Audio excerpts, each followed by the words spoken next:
Hi అండి. Welcome back to my channel. విద్యార్థులకు అదిరిపోయే శుభవార్త అయితే చెప్పింది ప్రభుత్వం. ఒంటి పూట బడులు అయితే స్టార్ట్ చేయబోతున్నారు. అయితే ఎప్పటి నుంచి స్టార్ట్ చేస్తారు, అలాగే ఫిబ్రవరిలో 2 డేస్ సెలవులు అయితే రాబోతున్నాయి.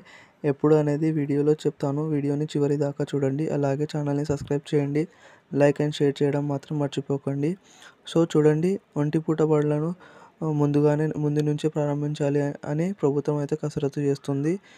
విద్యార్థులకు ఇబ్బంది దృష్టిలో పెట్టుకొని ఒంటి పూట బడులను కాస్త తొందరగానే ప్రారంభించాలి అని ప్రభుత్వం అయితే కసరత్తు చేస్తుంది. సో గత ఏడాది కూడా వేసవికాలం సంబంధించి ఒంటి పూట బడులను ముందుగానే ప్రారంభించారు. సో గత గత 10 రోజులుగా ఎండలు చాలా విపరీతంగా పెరిగిపోతున్నాయి. అది మీకు తెలిసిందే. సో మార్చి 15 నుంచి నార్మల్గా ఒంటి పూట బడులను ప్రారంభిస్తారు. కానీ ఈ ఎండలను దృష్టి పెట్టుకొని ఈ ఇయర్ నుంచి ఫిబ్రవరి 27 నుంచి ఒంటి పూట బడులను ప్రారంభించాలి అని విద్యార్థి సంఘాలు అయితే డిమాండ్ చేస్తున్నాయి. సో ఫిబ్రవరి 26న శివరాత్రి సెలవు ఉంది. అండ్ అలాగే 26, 27న ఎలక్షన్ కోడ్ ఏ జిల్లాల్లో ఉందో ఆ జిల్లాల్లో హాలిడేస్ అయితే ప్రకటించనున్నారు. సో ఈ వీక్లో అఫీషియల్ అప్డేట్ అయితే రానుంది గవర్నమెంట్ నుంచి. సో ఇదండి ఈ వీడియోలో అప్డేట్. మీకు ఈ వీడియో నచ్చింటే ఛానల్ని సబ్స్క్రైబ్ చేయండి. అలాగే లైక్ అండ్ షేర్ చేయడం మాత్రం మర్చిపోకండి. Thank you.